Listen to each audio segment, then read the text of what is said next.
오늘 우리에게 주시는 하나님의 말씀은 잠언 4장 20절부터 27절까지의 말씀입니다. 구약성경 914페이지 정도에 있습니다.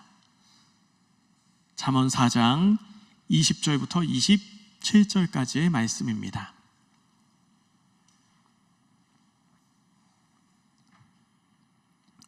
우리 교독으로 읽도록 하겠습니다. 내 아들아, 내 말에 주의하며 내가 말하는 것에 내 귀를 기울이라.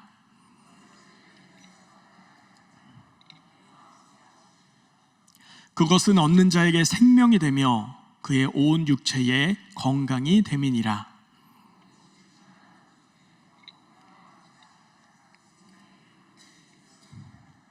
구부러진 말을 내 입에서 버리며 비뚤어진 말을 내 입술에서 멀리하라.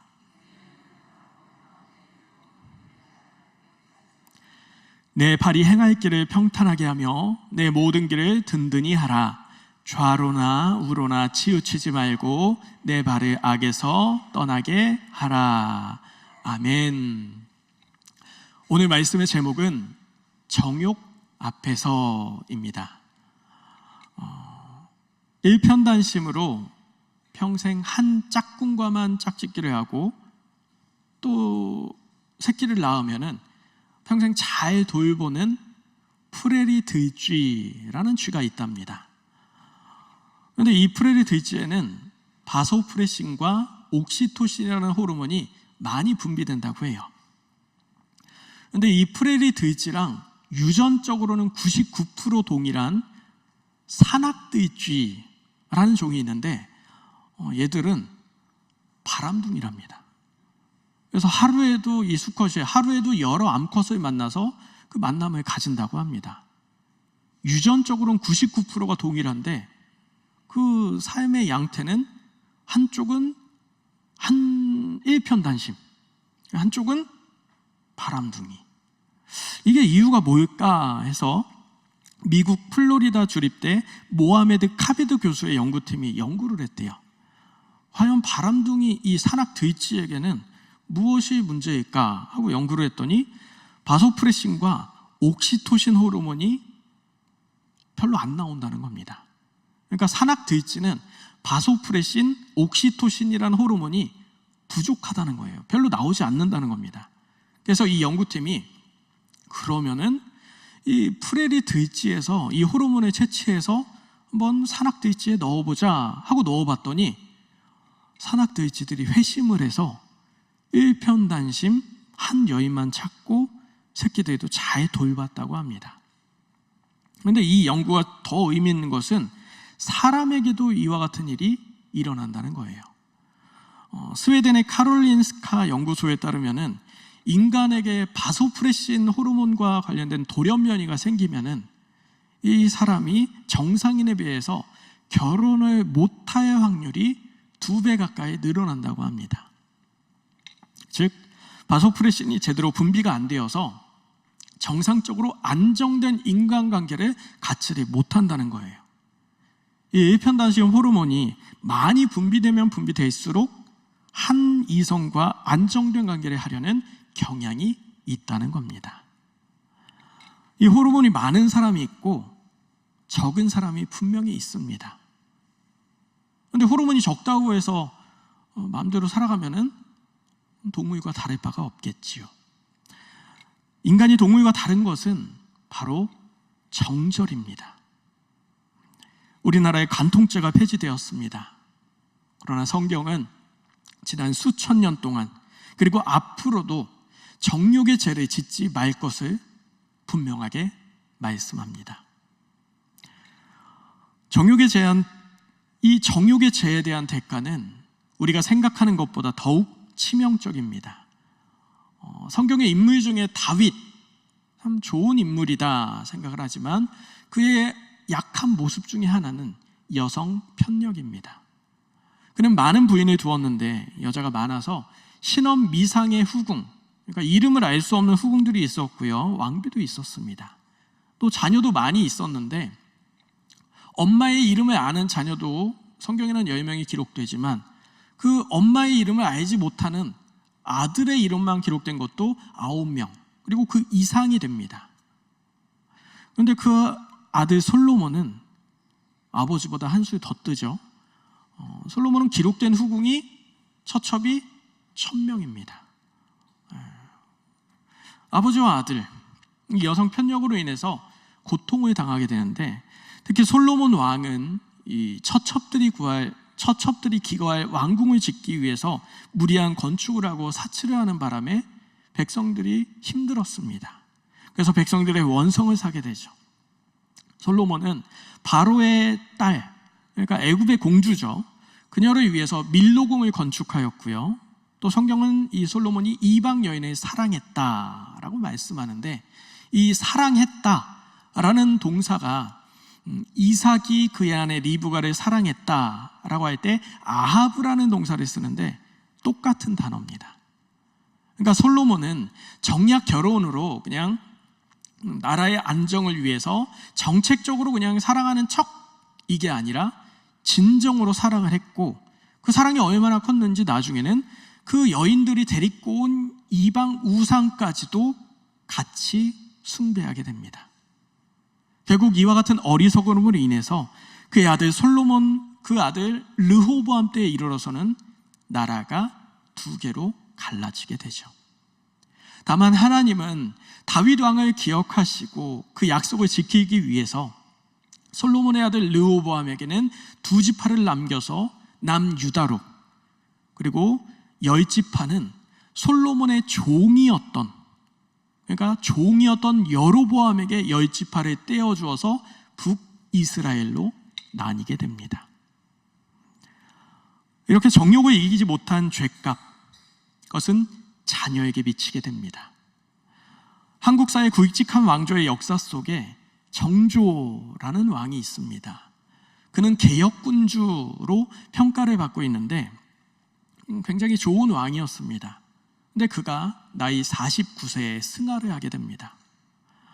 정조의 사인에 대해서는 종기로 인한 합병증이다 라고 공식적으로 기록은 하지만 일각에서는 암살을 당했을 것이다 라는 의견도 있습니다. 그도 그럴 것이, 이 정조가 몸져 누운 지 15일 만에 죽었고요. 또 분명히 종기로 인해서 몸져 누웠다라고 하는데, 그에게 처방된 약은 병세와 맞지 않는 엉뚱한 약이 처방되었다는 겁니다. 정조의 암살설에 대한 배후 세력으로는 정순왕후 김씨라는 여인을 보는데, 이 정순왕후 김씨는 누구냐 하면 정조의 할아버지 영조가 66세가 되었을 때 15살 난 여자를 아내로 들이는데, 그게 바로 정순왕후 김씨입니다. 그리고 이 정순왕후 김씨는 정조의 아버지인 사도세자를 죽게 하는데 노론 세력과 또 경주 김씨와 합작을 해서 사도세자를 죽게 하는데 일조를 합니다. 그럼 정조 입장에서는 이 정순왕후 김씨가 어떤 존재이죠? 원수 같은 존재이죠. 그래서 정조가 왕위를 잡은 뒤에는 이 노론 세력을 제거하기 위해서 정순왕후 김씨의 동생 김기주를 유배를 보내는데, 이 김기주가 유배지에서 10년 동안 살다가 거기서 그만 병사를 해버립니다. 그러면 정순왕후 김씨에게 있어서 정조는 어떤 존재? 원수가 된 겁니다. 당시 정세에서는 이 정조가 죽으면은 정조의 11살 난 아들 순조를 대신해서 이 정순왕후가 섭정을 할 수 있었기 때문에 정조의 숙화는 기회였다는 겁니다. 그래서 암살해야 하지 않았나, 이런 의견이 있습니다. 또한 정조가 죽은 뒤에 소수의 지배층인 노론 벽파가 다시 실권을 잡으면서 이 조선은 다시 폐쇄 정책을 펼칩니다. 그래서 정조가 했던 모든 개혁 정책과 인재 발굴은 물거품이 되어버립니다. 여기에 안동 김씨의 세도 정치마저 시작되면서 조선은 그 당시 세계 흐름과는 정반대로 암울한 선택을 연속하게 되는데, 이는 곧 조선을 망하게 하는 결과를 초래했으며 더 나아가서는 일본의 나라를 빼앗기는 그런 결과까지 초래합니다. 우리나라 역사상 가장 암울한 시기를 만드는 것이 이 과정 속에 있다는 겁니다. 이 모든 비극 어디서부터 시작됐을까요? 저는 정조의 할아버지 영조의 그 정욕에서부터 이 비극이 시작되었다 생각을 합니다. 조선 왕조실록을 보면은 궁정에서 벌어지는 대부분의 암투 또 혈투는 많은 첩과 왕후로부터 시작되는 경우가 많았습니다. 그러니까 한 남성과 여러 여성이 맺어졌을 때 여성분들이 피차간에 막 질투하고 여러 혈투와 암투를 벌였다는 것이죠. 계모 정순왕으로 인해서 아들 사도세자가 죽고 또 이어서 손자 정조까지 죽고 영조의 육정이, 그 욕정이 조선이라는 나라를 쑥대밭으로 만들어버리는 계기가 되었다는 겁니다. 결국 절제하지 못하는 정욕은 나의 사랑하는 자녀, 나의 소중한 자녀에게 가장 큰 위험을 내가 주는 꼴이 되어버립니다. 나의 사랑하는 자녀에게 가장 큰 위험을 주는 것이 정결하지 못한 육신의 정욕이라는 것을 기억하시기 바랍니다. 우리의 인생에는 두 가지의 길이 있습니다. 정욕의 악한 길과 그 악인의 길과 정결의 길, 의인의 길이 있습니다. 성경은 이 두 가지 길을 우리 앞에 놓고 있습니다. 시편 1편에서 악인의 길이 있고 의인의 길이 있다 분명히 말씀합니다. 복 있는 사람, 의인의 길은 시냇가에 심은 나무가 시절을 쫓아 과실을 맺고 나뭇잎이 시들지 않고 그 모든 행사가 형통하다 말씀을 합니다. 반대로 악인은 바람에 나는 겨와 같아서 심판에 견디지 못하고 의인의 회중에 들지 못한다. 의인의 길은 여호와께서 인정하시지만 악인의 길은 망한다. 분명하게 말씀합니다. 신명기 30장 19절부터 20절에는 생명과 복 그리고 사망과 저주의 길이 있고 잠언 10장 9절에는 바른 길과 굽은 길을 보여줍니다. 마태복음 7장 13절에는 좁은 길과 넓은 길이 있습니다. 이 두 가지의 길들, 그 선택은 우리의 몫입니다. 하나님은 그 길을 강제하지 않으십니다. 가룟 유다는 자기 스스로 제갈 곳으로 간 모습, 우린 성경을 통해 알 수 있습니다. 이제 우리는 자신의 길을 선택해야 합니다. 어떤 길을 선택하시겠습니까? 의인의 길에 서려면 우리는 지켜야 할 것이 있습니다. 그게 바로 오늘 말씀 23절에 보면 모든 지킬 만한 것 중에 더욱 내 마음을 지켜라. 생명의 근원이 이에서 남이니라. 우리가 살고 있는 이 시대를 살면서 자기를 지켜 세속에 물들지 않고 살아가는 것, 사실 이건 결코 쉽지가 않습니다. 이를테면은 마치 페인트를 몸에 전혀 묻히지 않고 온 방에다 페인트를 칠하는 것과 같습니다. 또 망망대해를 물에 잠기지 않고 수영해서 횡단하는 일과 같습니다. 그게 얼마나 어렵고 굉장히 힘든 일이겠습니까? 야고보 사도는 세속에 물들지 아니하는 것은 하나님 앞에 정결하고 더러움 없는 신앙이라고 했습니다. 정결하고 더러움 없는 신앙. 그러면은 문제는 이것이 어떻게 가능한가? 정결하고 거룩한 신앙, 이게 어떻게 가능한가 하는 것이죠. 우리가 자녀에게 너 데이트도 하지 말고 돌아다니지도 말고 넌 집에만 있어, 그렇게 자녀를 꽁꽁 싸맬 수 있나요? 그럴 수가 없습니다. 우리가 지켜야 할 것, 그것은 마음을 지켜야 한다는 겁니다. 왜냐하면 23절 말씀과 같이 생명의 근원이 이에 있기 때문입니다. 요한복음 13장 2절에 마귀가 벌써 시몬의 아들 가룟 유다의 마음에 예수를 팔려는 생각을 넣었더라. 한번 마귀가 틈타버리면은 그것을 벗어나기가 힘이 듭니다. 그 어떤 말을 해도 듣지를 못하고요, 회개의 기회를 주어도 회개하지 못하고, 또한 가르쳐 주어도 알아듣지를 못합니다. 계속해서 그 멸망의 길, 어둠의 길, 사망의 길을 향해서 쭉쭉쭉 나아갈 뿐입니다.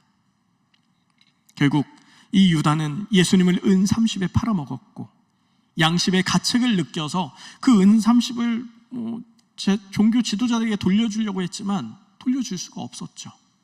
결국 그 가책 속에 나무에 목을 매달아 스스로 자살을 합니다. 근데 여기서 끝난 게 아닙니다. 성경에 보면 이 나무가 부러져서 유다가 땅에 떨어졌는데 펑 소리가, 그러니까 원어 성경에 보면 펑 소리가 나게 터졌다라는 표현이 있습니다. 무슨 말이냐? 목을 매달아 죽고 시신이 거기서 부패되고 뱃속에 가스가 찼는데 그 시체가 떨어지니까 그게 터져버렸다는 겁니다. 예수님의 제자로 그 은혜로운 길에 따랐던 이가 얼마나 비참한 최후를 맞이합니까? 우리 마음을 주장하는 존재가 한 번 내 마음에 들어와 버리면 그것을 벗어나기가 쉽지가 않습니다. 그렇기 때문에 우리는 마음을 지켜야 합니다. 그러면 우리는 구체적으로 어떻게 마음을 지켜야 할까? 그것이 오늘 말씀 24절부터 27절에 있습니다. 제일 먼저는 입술을 잘 지켜야 합니다. 24절에 구부러진 말, 비뚤어진 말을 하지 말라고 하죠. 이 구부러진 말은 사악한 것, 심술궂은 것, 이것을 의미하고 비뚤어진 말은 완악함을 가리키는 겁니다. 이것을 세분화하자면 먼저는 일구이연하지 말라는 겁니다. 한 입 갖고 두 말하는 거. 앞에서는 이 말을 하고 이쪽 사람에겐 저 말을 하고 뒷사람에겐 요 말을 하고 여러 말을 하는 것. 그런 짓을 하지 말라는 겁니다. 늘 변함없는 마음으로 일관됨을 유지하는 것이 우리 신앙인에게 필요한 입을 조심하는 겁니다. 또 한 가지는 수근수근하지 말라는 겁니다. 수근수근. 이 수근수근 하는 것 치고 이런 말 하는 거 들어보셨어요? 야, 저분 너무 신실한 분이야. 저분 참 신앙이 본받을 만해. 이렇게 수근수근하는 거 들어보셨나요? 대부분 수근수근은 머리가 왜 저래? 파마 잘못했나 봐. 야, 얼굴 왜 저렇게 늙었어?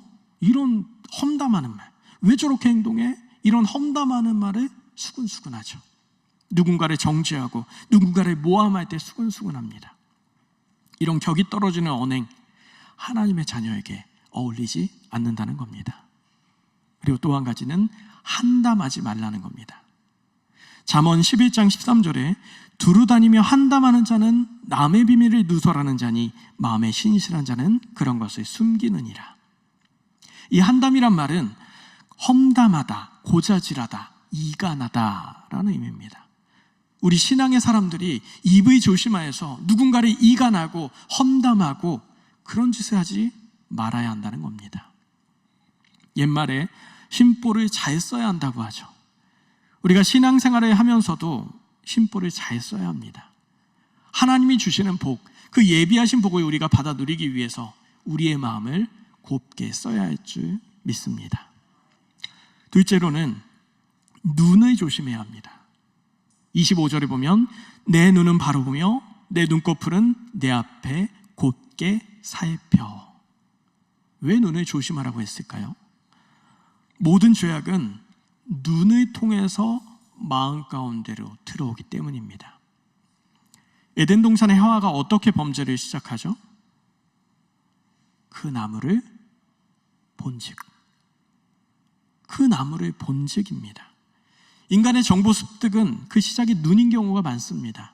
그래서 눈을 잘 지키는 것이 마음을 잘 지키는 겁니다. 그래서 오늘 말씀에 보면은 이 눈을 잘 지키는 비결이 바로 보고 곧게 살피는 것이라고 했습니다. 어떤 사건에 대해서 객관적이고 정확히 보려는 눈이 필요하고 또 거룩을 방해한 것들은 아예 피해버리는 것이 필요하다는 겁니다. 잔인한 영상이나 음란물은 그 자체로, 그 폭력물은 인간의 뇌에 악영향을 끼칩니다. 성인 남성을 두 그룹으로 나뉜 뒤에 한 그룹에게는 포르노 영상을 보여주고 다른 한 그룹에게는 자연 다큐 영상을 보여주었습니다. 그리고 그 영상을 본 뒤에 한 가지 실험을 진행했는데 사람 얼굴이 뽑혀진 사진을 다트판에 붙여놓고 여기에 다트를 던져라 라는 요청을 합니다. 했더니 음란물을 봤던 그 남성 그룹에서는 거리낌 없이 다트를 던지는 겁니다. 이와 같은 실험을 통해서 음란 영상물이 인간의 공격성과 연관이 있다는 것을 보여주는 것이죠. 그래서 바울 사도는 골로새서 3장 1절에 그러므로 너희가 그리스도와 함께 살리심을 받았으면 위의 것을 찾으라. 보다 고차원적인 것을 찾으며 살아가라는 겁니다. 또한 잠언 17장 24절에 미련한 자는 눈을 땅 끝에 두느니라. 땅의 것에 집중하고 땅의 것을 바라보고 그렇게 살아가는 자는 미련한 것이라고 분명하게 말씀합니다. 끝으로 우리는 발을 조심해야 합니다. 26절부터 27절에 내 발에 행할 길을 평탄하게 하며 내 모든 길을 든든히 하라. 좌로나 우로나 치우치지 말고 내 발을 악에서 떠나게 하라. 잠언 19장 2절에 발이 급한 사람은 잘못 가느니라. 로마서 3장 15절에 악인의 발은 피를 흘리는데 빠른지라. 시편 119편 101절에 내가 주의 말씀을 지키려고 발을 금하여 모든 악한 길로 가지 아니하여 싸우며. 복 있는 사람은 발을 지켜야 한다는 겁니다. 시편 1편에 복 있는 사람은 악인의 꾀를 따르지 아니하며 또한 죄인들의 길에 서지 아니하며 오만한 자들의 자리에 앉지 아니하고. 그러니까 따르는 것, 서는 것, 앉는 것 다 발로 하는 겁니다.